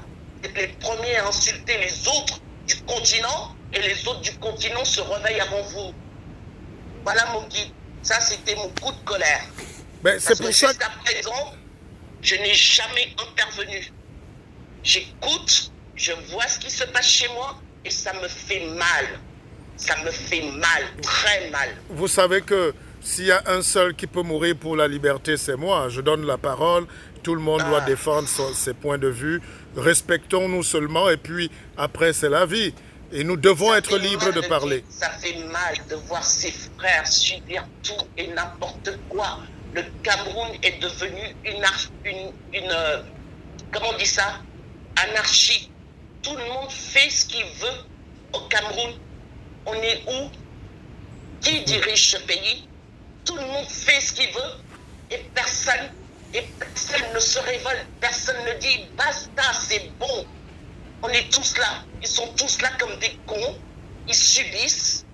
Et leur phrase fétiche, on va faire comment? Même ceux qui se battent chez eux, pour eux, ceux qui sont dans la diaspora, qui n'ont rien à perdre, ils en ont rien à foutre. On est tous dans la diaspora. On reste tranquille, hein? Vous souffrez là-bas. Ceux qui se battent, leur mot, venez ici au pays vous battre. C'est quoi cette connerie? Allez, C'est quoi cette connerie? mais ce Connery, c'est un acteur américain qui s'appelle Sean Connery. Allez, En tout cas, merci de m'avoir donné la parole. merci C'est Emma. la première fois le guide, hein, depuis le temps que je suis ce qui se passe en Afrique et plus précisément au Cameroun. C'est la première fois que je fais mon coup de gueule et c'est la première fois que j'interviens. Maintenant, je vais peut-être être fiché. Hein. Oh non, arrêtons. Puisque toute personne qui intervient, on n'a même pas le droit d'expression et on me parle de démocratie au Cameroun. Non, non, il faut que les gens... Démocratie. Bon, finissez, mais il faut que les gens arrêtent aussi ces choses de la sauvagerie là. La démocratie s'arrache. Le peuple malien a demandé le droit à personne. Il faut qu'on arrête C'est ces ça. discours-là. Les haineux, ceux qui ont peur doivent rester dans leur village et ceux qui Voilà. veulent construire le monde avanceront. Et Voilà, personne tout ne à doit fait. nous Je menacer. suis tout à fait d'accord. Voilà. Tout à fait d'accord. Qu'on arrête d'avoir peur. Rien ne se fait facilement à un moment donné. Allez, Il faut se battre pour Ciao. avoir ce qu'on a droit. allez, bonsoir à toi Emma. Merci. Bonne soirée le guide. Alors, c'est quand on a de ce genre d'intervention que ça nous régaillardit. On ne peut pas être en France, dans le temple des Voltaire, des Molière, des Rousseau, des Diderot, et les gens nous amènent encore les choses du village ici. On arrête ces discours-là. Allô? Les haineux, ceux qui ont peur doivent rester dans leur village et ceux qui veulent construire le monde avanceront. Allô? Et personne ne doit nous menacer. Oui, alors voilà. Oui. Ah non, je me suis trompé de numéro. Non, vous êtes en direct. Ah, je suis en direct. Oui, Ouais. vous étiez en train de vous écouter. Oui, bonsoir monsieur, j'aimerais intervenir. Oui, allez-y, c'est votre antenne, c'est pas c'est votre télé, moi. Moi, je condamne le coup d'État Oui, parce que je pars du principe pour ça fait 60 ans que le Mali est indépendant, entre guillemets. Mais durant ces 60 ans, le Mali n'a connu que des coups d'État. oui. Alors, je me pose la question. Et cette question de savoir, mais pourquoi chaque fois, alors qu'on fait des coups d'État, rien ne change? Qu'est-ce qui a changé réellement dans le quotidien des Maliens? Oui. Alors, quand une méthode n'est pas efficace, il faut simplement la changer. Mais comment on fait quand vous savez que les chefs d'État en Afrique sont tellement puissants dans leur palais que parfois on est obligé de passer par une solution comme celle-là. Qu'est-ce que vous proposez, vous? Ben, il faut des négociations, il faut des compromissions. Et c'est vrai qu'il est vrai que doit être sévère, doit être ferme dans cette prise de décision. Mais aller jusqu'à chasser le président du palais, je ne suis pas content. Je ne suis pas content parce que quand on parle de démocratie, dans les grandes démocraties comme ici en Europe, qu'est-ce qui se passe? Je veux dire, ici en France, on a connu les gilets jaunes. Disons que 80% des Français n'étaient pas contents de la politique de Emmanuel Macron. Mais ça n'a pas amené la population dans les rues afin de chasser du pouvoir Macron. Mhm. Donc il faudrait quand même éduquer le peuple malien. Parce qu'il me semble par moment que c'est un peuple. Je ne sais pas si c'est la malédiction. Je ne sais pas, mais je suis choqué. Oui. Il faudrait que le coup d'État cesse en Afrique. On peut mener le combat sans forcément aller au coup d'État. Ben, mener le combat comment? Parlons concrètement. Ici, on ne fait pas de politique. Je suis un maître de la science politique, mais j'aime quand on dit clair. J'aime quand on va terre à terre. Les gens veulent comprendre. C'est pas TV5 ici. Nous, on parle là. Vous voulez quoi? Le peuple n'a pas à manger. Le peuple est mal dirigé. Les dirigeants sont là, ils torpillent la Constitution pour rester. Ils obéissent aux ordres de Paris. Qu'est-ce que le peuple peut faire? Bon. Parlons simplement, allons tout doucement, et je pense qu'on va se comprendre. Avant IBK, qu'est-ce qui était au pouvoir avant IBK? Il y avait ATT. Oui. ATT est parti. Comment? C'est un coup d'État qui a fait partie. Oui. D'accord. Après ATT, il a eu Diopouda Traoré, qui s'est fait tabasser dans son palais par le même peuple malien. Ouais. Moi, je ne suis pas malien. Je suis les actualités au Mali et un peu dans le monde, mais quand même, je suis supposé voir un peuple aussi. Je demande du thème, mais je pense qu'ils sont désespérés. Bon, ok. On a compris votre position et je pense que c'est pour ça qu'on crée ces espaces de liberté en réalité. Alors l'auditeur de tout à l'heure ou le téléspectateur, je ne sais plus si on fait la radio ou la télé ou les deux, les réseaux sociaux c'est un mix. Hein. Alors lui nous dit qu'il est contre. Alors la question c'est quand un peuple souffre, il n'y a pas d'ONU. Quand un peuple souffre tellement, il n'y a pas de communauté internationale qui se penche sur le peuple. Quand vous regardez la situation au Cameroun, pendant que c'est chaud, les Américains, ils sont préoccupés par signer leurs traités, leur business, le cobalt, à l'Est, le manganèse, tous les produits là sortent. Alors, la France fait ses affaires, ils continuent leur vie. Que les gens meurent au nord-ouest, au sud-ouest, c'est pas leur dada, tant que les institutions et les business sont protégés. Alors, quand le peuple se retrouve coincé donc face à son destin, et il s'appuie sur une armée qui est, on va dire, républicaine, on commence encore à dire pas de coup d'État. Et moi, je veux comprendre. C'est ça, c'est pour ça.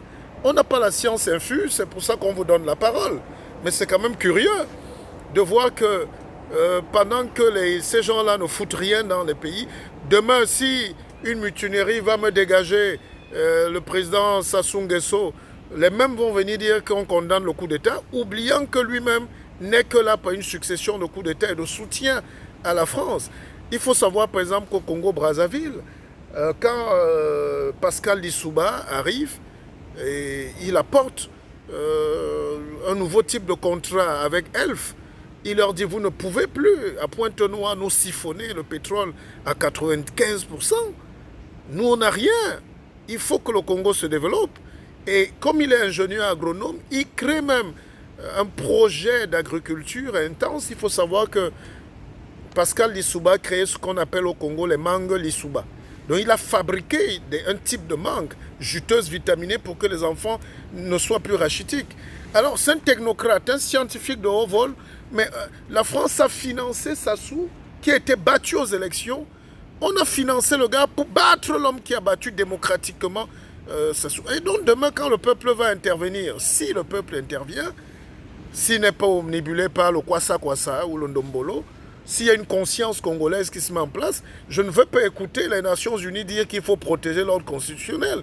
C'est le peuple qui fait la Constitution, qui est Constitution. Il n'y a rien au-dessus du peuple. Alors chaque fois que le peuple souffre, et au Gabon, et au Cameroun, et au Congo, et en Centrafrique, et au Tchad, et là on n'entend pas ces gens. Mais subitement, ces intellectuels des cabinets sombres-là vont appartenir aux officines dirigeantes du monde pour venir nous dire que ce n'était pas bon, la dictature, mais il ne fallait pas un coup d'État. C'est dur la politique. Alors, le téléphone est ouvert.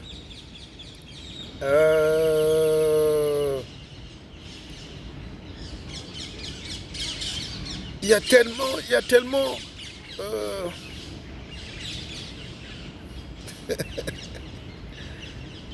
y a tellement... Merci pour beaucoup. Et je sais que, quoi qu'il arrive, je serai toujours là. Hein? Je serai votre maestro. Quoi qu'il arrive. Et rien n'arrivera d'ailleurs. Donc, ce que je voulais dire, c'est que l'Afrique a atteint cette maturité ou est en train d'atteindre cette maturité. On est à mi-chemin entre la construction d'une mentalité libératrice et puis on est aussi ténaillé par les anciens démons de la colonie. La France-Afrique est un épouvantail, c'est une coquille vide, c'est mort. Le président qui est le patron de la France-Afrique n'était ni là quand elle naissait, n'était ni là quand on la fabriquait. Il est né dans les années 80, là, il ne connaît rien. Il est né en 60... ouais, c'est 80. Voilà. Il nous faut un nouveau leadership. Il faut que les jeunes Africains cessent d'avoir peur et de nous rabâcher les discours de ces dictateurs qui ne foutent absolument rien.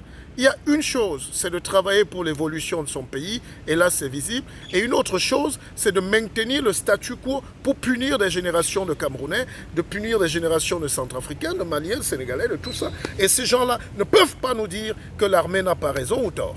Alors, je vous donne la parole, c'est le 06 99 33 83 93. 06 99 33 83 93. Alors,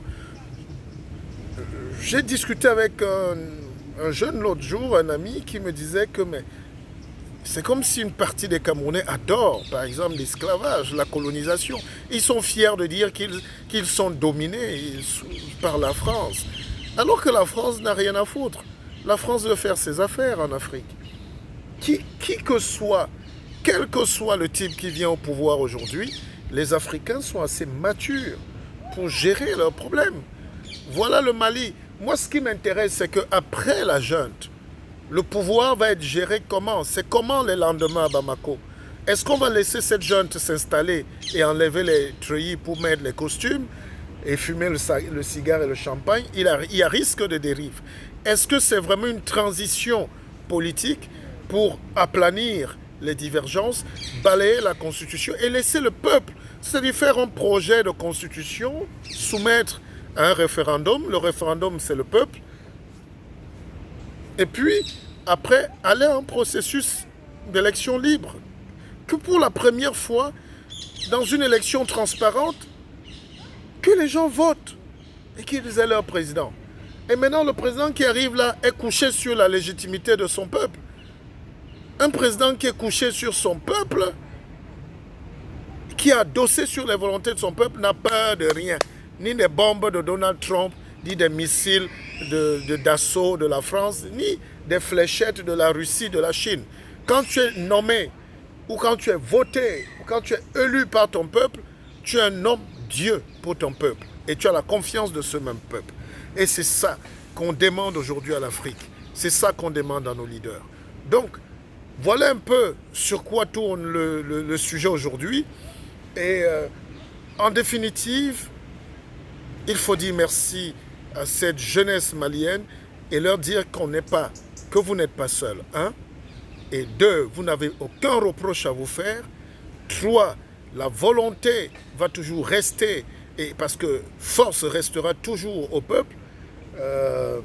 Opus Dei, Vox Dei, Vox Populi, Vox Dei, voilà.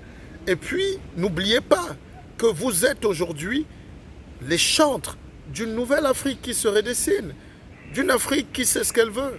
Quand ce n'est pas bon, c'est le peuple qui décide, on dit c'est pas bon. Et ayez ce courage, et le simple fait d'avoir pris vos responsabilités, et surtout avec une armée qui aurait pu tirer sur son peuple, mais une armée qui a dit non, pas d'effusion de sang. Ça nous donne un autre signalement, qu'il y a quand même des gens qui ont encore une conscience républicaine et nationale. Et ça, nous ne pouvons pas rester insensibles. Moi, le guide d'un pépé, depuis ma place parisienne, depuis ma forêt ici sacrée, je vous dis, nous avons eu chaud au cœur de voir ce qui s'est passé, même si la solution militaire, c'est pas bien. C'est pas souvent bien. Il ne faut pas que les militaires rôdent trop autour du pouvoir. Mais parfois, c'est nécessaire. Ceci dit, le cas du Mali, est-il valable ailleurs? Ça sera le prochain débat et le prochain sujet. J'ai écrit un best-seller, d'ailleurs, que je vous convie à voir massivement. C'est partir comme on est venu. D'ailleurs, tous les chefs d'État devraient le lire. Et tous les intellectuels, tous les Africains d'ailleurs devraient l'avoir chez eux. Parce que je démontre qu'au final, on ne retient pas grand-chose des dictateurs. Ils ne servent à rien. C'est des déchets de l'histoire. C'est des déchets de l'histoire. Alors, on a un appel. Allô? Allô, bonsoir, le peuple Guy. Oui, bonsoir, bonsoir. Merci. Oui, je voulais donner ma contribution par rapport à votre direct. Oui. Vous êtes chez vous? Ok. D'accord. Pour moi, la situation qui s'est prévue au Mali est un message fort. Et puis, un message fort pour toutes les dictatures qui ont intérêt à prendre l'exemple et à tirer des leçons. Oui. Parce que pour moi, je n'appellerai pas ce qui s'est passé au Mali un coup d'État. Non, j'appelle plutôt une armée responsable qui s'est rangée derrière la volonté du peuple. Puisque cette marche a débuté depuis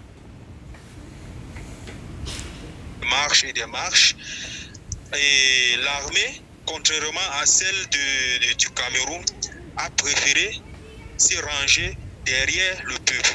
Je rappelle que l'armée malienne a toujours été une armée très très responsable, puisque même au moment où les Touaregs du Nord ont demandé la sécession, tout comme les anglophones du Cameroun demandent la sécession, on n'a jamais vu l'armée du Mali aller tirer sur les sécessionnistes. C'est plutôt les Français qui tiraient sur des sécessionnistes en les traitant de rebelles. Donc pour moi, l'armée malienne est une armée très responsable et très à l'écoute du peuple malien. Parce que quand vous voyez ce qui se passe au Mali, depuis 10 ans, la France a la main mise sur le Mali. Le Mali est en statu quo. Vraiment, à qui profite ce statu quo? Qui est perdant et qui est gagnant dans ce statu quo? Moi, je pense que c'est dans ce sens qu'on va réfléchir. Donc, les Camerounais doivent aussi cesser de parler des politiques de l'Afrique de l'Ouest. Parce que certains ont dit le Cameroun, le Mali, c'est pas le Cameroun. Le Cameroun, c'est pas le Mali. Moi, je dis l'Afrique de l'Ouest et je peux dire c'est un berceau de démocratie qui est certes embryonnaire, mais qui est grandissante.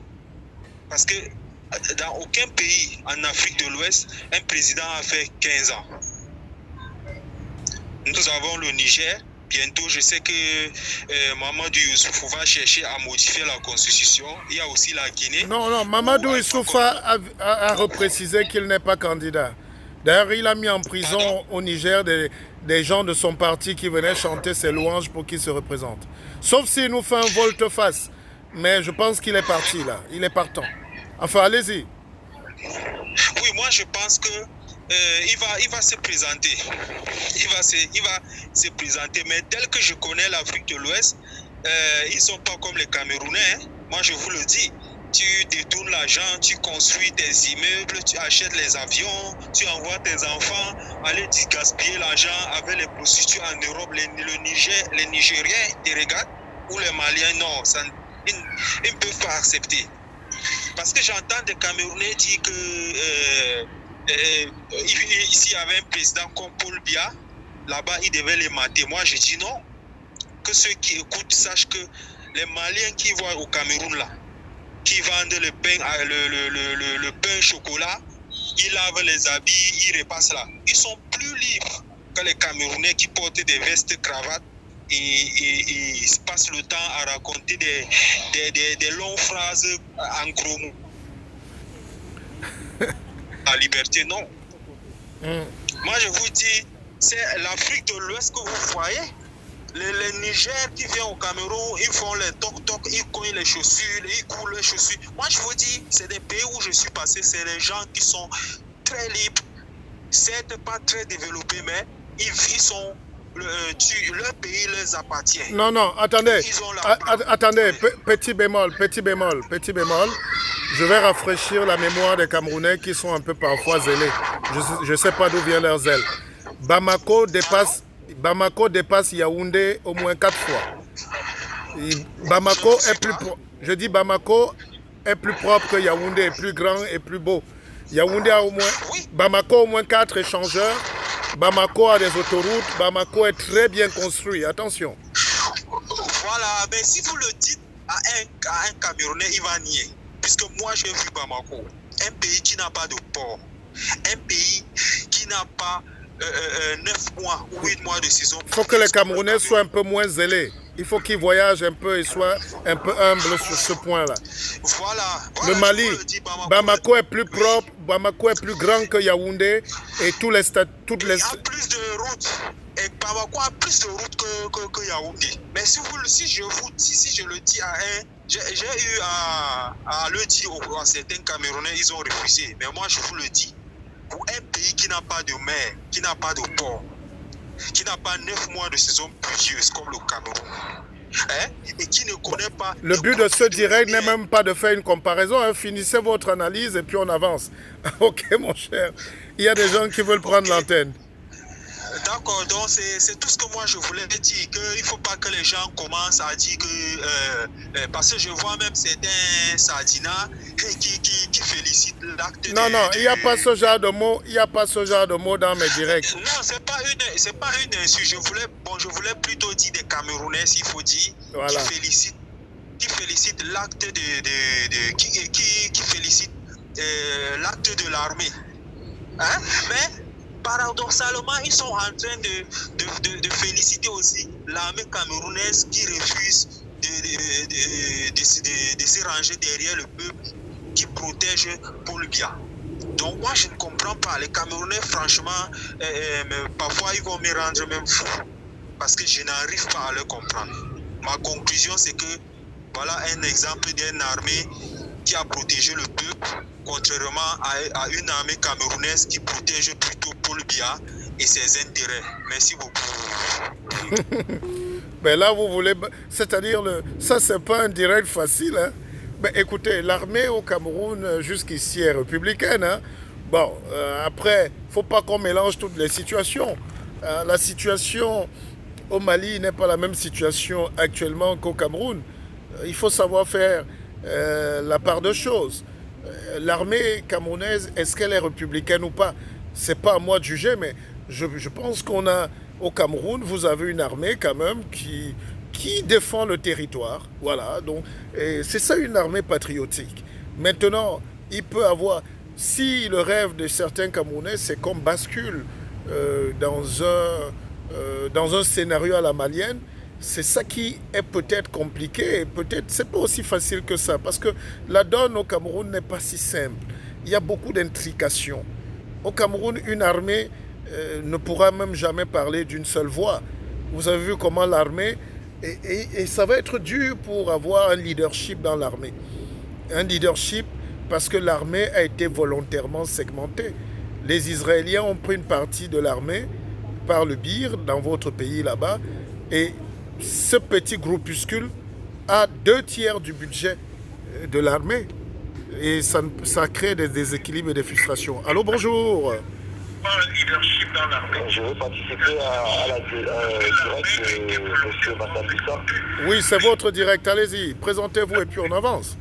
Prenez l'antenne. Allô? Oui, prenez le pouvoir.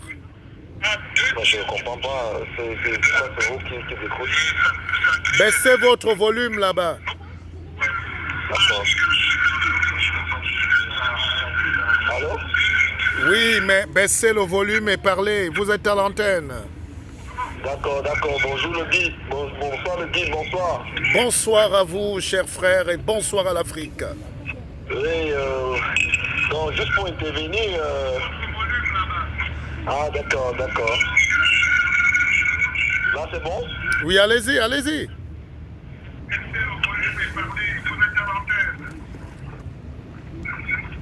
Allô? Oui, allez-y, vous appelez d'où? Je vous appelle du Creil. Moi, c'est Lavoisier. Allez-y, Lavoisier, on vous écoute. Je Fanny.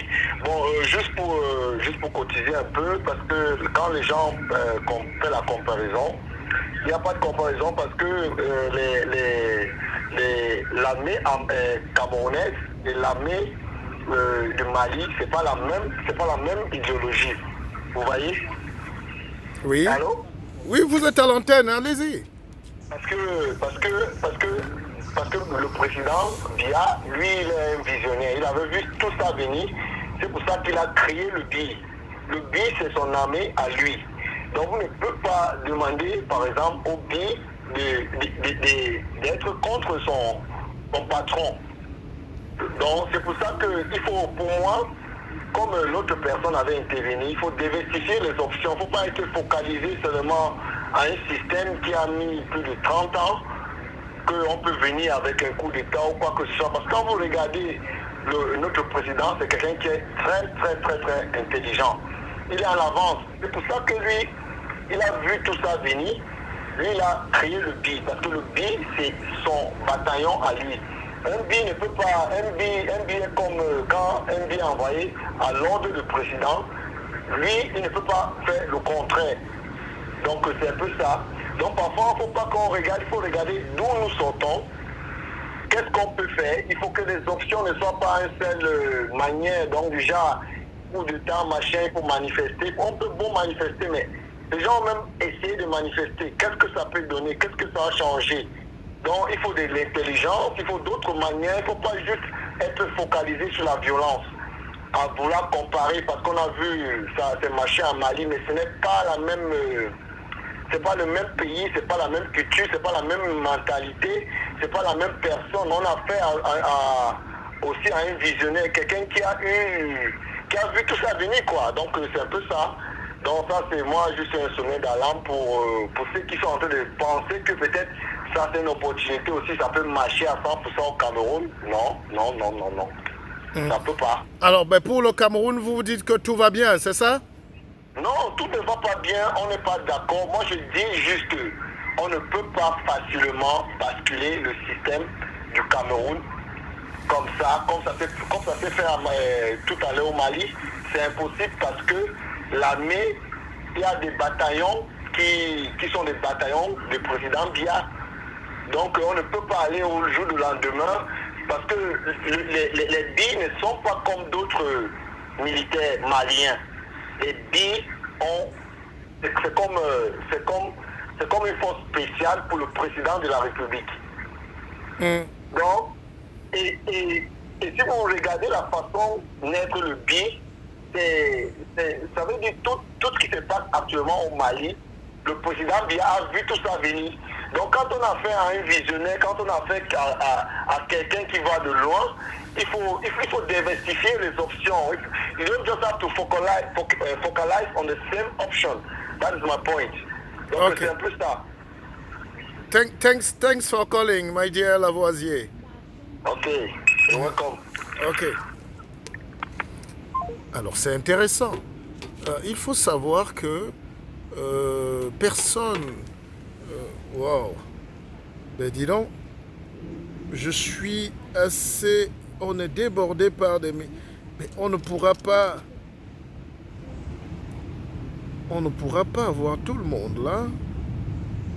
Bon, je pense qu'il se fait même... On a beaucoup d'appels qu'on n'a pas pu prendre, mais je pense qu'on a essayé de dire l'essentiel. Et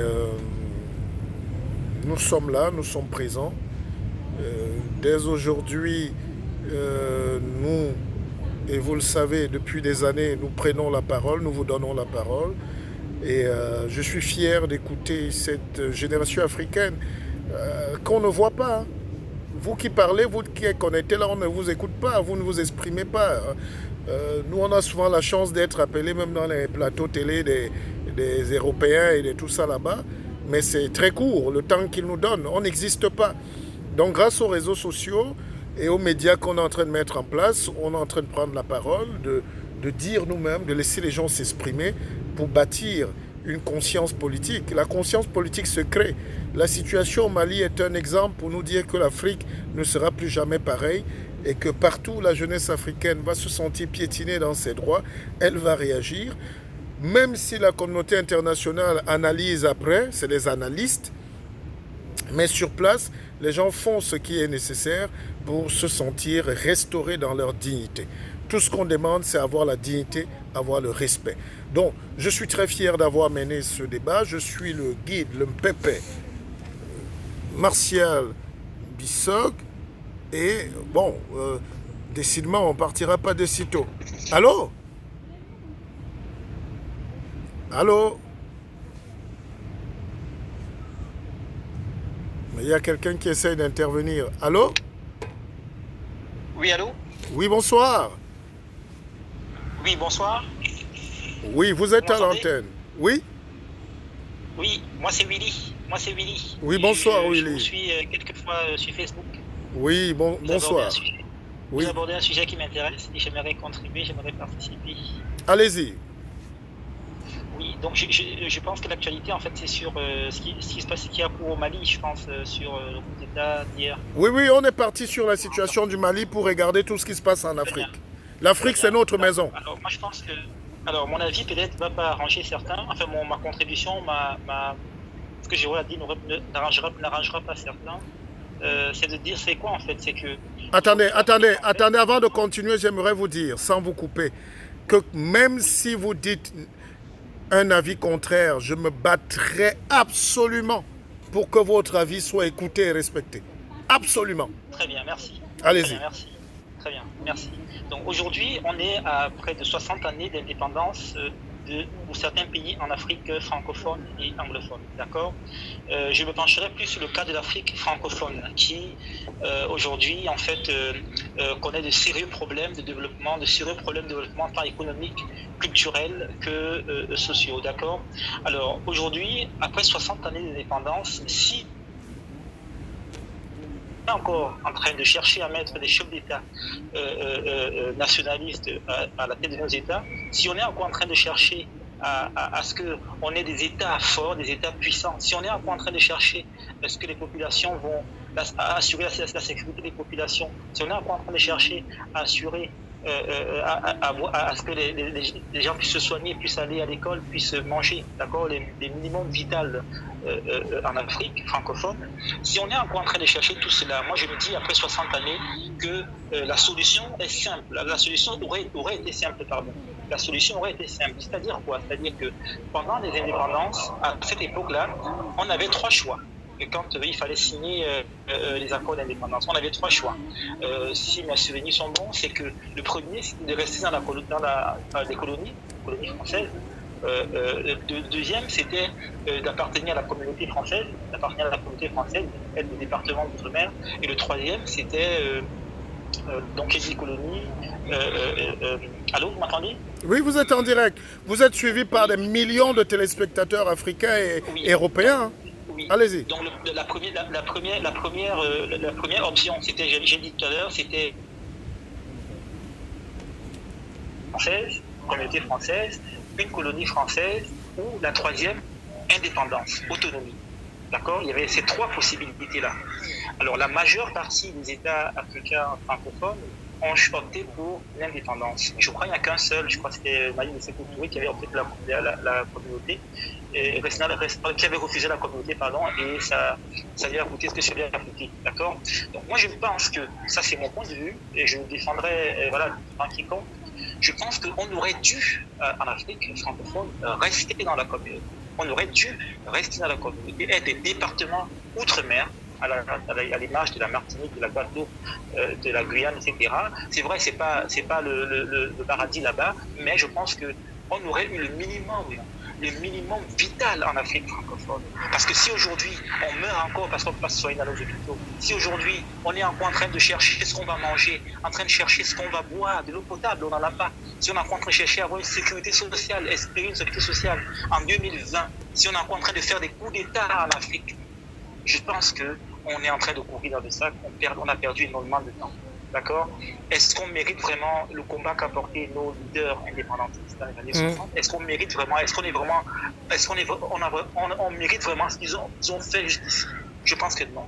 Je pense que si ces personnes-là qui ont combattu dans les années 60 pour les indépendances, qui ont donné de leur vie, qui ont sacrifié leur vie dans les années 60, s'ils avaient imaginé qu'en 2020, on serait encore en train de chercher à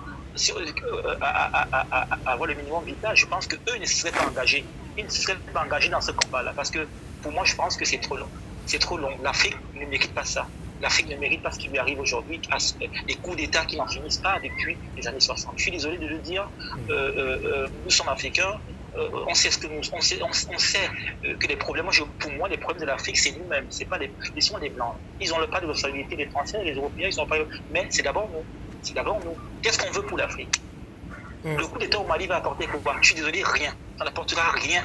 Ça n'apportera rien en termes de développement, même d'un pouce, ça n'apportera rien aux Maliens. Je suis désolé de le dire. Rien. On l'a vu il y a cela quelques années au Burkina Faso. Qu'est-ce que ça a apporté au Burkina Faso? Ça a apporté quoi au Burkina Faso? Vous ne pouvez pas dire que depuis le départ de Compaoré, rien n'a changé? Je ne dirais pas ça. Je ne dirais pas que rien n'a changé, mais en termes, moi je regarde un peu les statistiques, les chiffres au niveau de alors pour vous, alors quand vous regardez les chiffres les chiffres de l'ONU en termes de statistiques. Avant de vous laisser chuter, avant de vous laisser chuter, donc pour vous, il eût été préférable d'être des petits Antillais, quoi. Est-ce que vous êtes déjà allé en Guyane, en Martinique? Oui, monsieur, je n'ai jamais été de ce côté-là. Je ne vais pas vous le cacher. Vous croyez que l'assistanat est une révolution ou bien l'Afrique a juste un problème de structure, hein? On n'a pas un problème de manger, hein? Oui, mais l'Afrique a un problème. Ah oui, on a un problème de manger en Afrique. On n'a pas un problème de manger en Afrique. On a un problème de manger. On a un problème de digestion même, parce qu'on mange trop ou trop mal. On mange trop peu ou trop mal. Et c'est ça le danger de l'Afrique. On a un problème d'indigestion managériale. Les leaders sont fatigués, sont inaptes, sont villageois. Et puis il y a une jeunesse qui demande ici des opportunités. Les leaders sont fatigués, certes, mais on sait tous que ces leaders sont à la solde en fait des puissances occidentales. La France n'empêche à aucun pays africain de créer la sécurité sociale. C'est notre égoïsme qui fait qu'on renvoie l'argent en France. Je suis entièrement d'accord avec vous là-dessus. Mais si on a des personnes à la tête de nos États qui ne roulent que pour leurs intérêts ou pour celles de leur famille, je suis désolé. C'est pas comme ça qu'on s'en sortira. Merci. Vous avez terminé ou tombé alors? Allô? C'était de dire, à force de... Oui, allô? Oui, allez-y. Oui, ce que je voulais dire en fait, c'est qu'à force d'assister à ces coups d'État qui n'en finissent pas chaque année quand il y a élection ou à la veille des élections en Afrique, dans les pays africains, moi c'est de dire ça fait un peu trop. Ça fait un peu trop. Qu'est-ce qu'on veut pour l'Afrique? Où va l'Afrique? Qu'est-ce qu'on veut pour l'Afrique africaine? Voilà. Pour vous, j'ai compris votre point de vue. Un coup d'État est une régression. Et la régression ne peut pas apporter des solutions pérennes, c'est de l'instabilité permanente. Et il n'y a pas de développement dans l'instabilité. Voilà. Mais est-ce que le peuple avait le choix? Allez, mais voilà donc un sujet qui... vous voyez, c'est passionnant. Moi, je suis surpris et je suis agréablement surpris par cette Afrique-là. On dit que les gens ne sont pas intéressés par la politique, les Africains vont passer... Non, les gens veulent s'informer, les gens veulent intervenir, les gens veulent prendre leurs responsabilités. Nous aussi, ici à Paris, on peut se dire on démissionne, mais jour et nuit, je ne dors pas pour que notre télévision soit très vite dans ces jours lancée pour qu'on crée une plateforme de liberté d'expression et personne ne va nous empêcher de réaliser notre destin pour la dignité. Si l'autre vous donne la parole, il va déterminer le temps de parole. et il va vous imposer les thèmes. Or, si on a notre propre média, c'est connu, on aura la chance, par le bricolage des choses qu'on fait là en Afrique. Il faut qu'on ait des vrais CNN à l'africaine, des vrais CNN, qu'on ait des vrais Al Jazeera. Les Arabes, dès qu'ils ont compris qu'on présentait tous les Arabes comme les terroristes, ils ont au Qatar financé Al Jazeera. Et aujourd'hui, Al Jazeera, c'est l'équilibre de la terreur. Dès que les Américains disent marque sur les Arabes, ils disent marque sur les États-Unis. Et ça, les deux se supplient de ne pas s'insulter trop. C'est ça l'équilibre de la terreur. Si vous rêvez de vous émanciper sans médias, vous êtes en train de courir dans le sac et avec vos milliards. Donc nous devons impérativement, et c'est un cri de cœur, même si je meurs demain, c'est un cri de cœur. Rappelez-vous que je vous dirai toujours, ou que je vous disais toujours, parce que je vous dirai, même au-delà de ma tombe, de l'outre-tombe, qu'il faille nécessaire aujourd'hui que l'Afrique écoute ses fils et qu'on donne la parole libre à tous les enfants pour qu'on se sente vraiment concernés par les changements du monde, par les changements qui impactent sur nos vies, par le développement et le progrès social. Sur ce, mesdames, messieurs, je me permets de partir et je vous dis, restez toujours en paix. Je suis le guide Mpépé. Mpépé, ça veut dire le gardien de la sagesse ancestrale, de l'écorce séculaire, multiséculaire de la forêt de chez nous. Et je suis fier aussi d'appartenir à cette vague d'hommes libres, pas complexés, fiers, intellectuels, vantards, si vous voulez, comme c'est le terme facile et raccourci. Donc dites-vous que nous avons des gens fiers et que vos humeurs ne changeront pas la direction d'une bombe atomique sur vos têtes. C'est la force mentale, la capacité de résister, de dire non, de s'imposer qui va libérer l'Afrique. Et c'est ça que je suis en train de susciter en vous. Pionnier de ce combat, je l'ai toujours été. Pionnier, je vais le demeurer. Seul contre tous ou seul avec vous, nous allons présenter un nouveau visage du monde. Restez en paix, continuons le débat, appelons-nous. J'ai écrit un best-seller qui s'appelle « Partir comme on est venu ». C'est un livre qu'il faut avoir. Commandez-le inbox. Dès que vous raccrochez là, commandez-le. Il faut le garder de manière sécurisée dans vos bibliothèques, dans vos chevets de lit. J'ai créé une académie qui s'appelle Akeva, c'est l'académie de la vie augmentée. Ne venez pas quand votre vie régresse, venez pour augmenter les chances de comprendre comment la vie se passe. Et il y a Léon Dikoumé qui dit « Réponds-moi, mais qu'est-ce que je fais? Je ne peux plus prendre tous les coups de fil, il faut que j'arrête le direct. » Donc, nous sommes en train de nous battre pour qu'on ait de la bonne graine, qu'on laisse une jeunesse qui espère, qu'on présente notre intelligence à la face du monde, et pas des petits hommes complexés dans leur boubou de villageois et qui veulent lutter face à l'intelligence supérieure des autres nations. Merci à cette Afrique, merci à la jeunesse. Je vous aime et on a créé dans l'Académie Akeva. Inscrivez-vous, la rentrée va être dure et en septembre d'ailleurs nous avons une conférence sur les Champs-Élysées et ça va porter sur notre place dans le monde et comment aborder les grands combats du monde. Je vous aime. Akeva, Akeva, Akeva. Partagez ce direct et mettez-le. Je vous aime. Ah là là, dis donc. Bagarrer, c'est pas facile.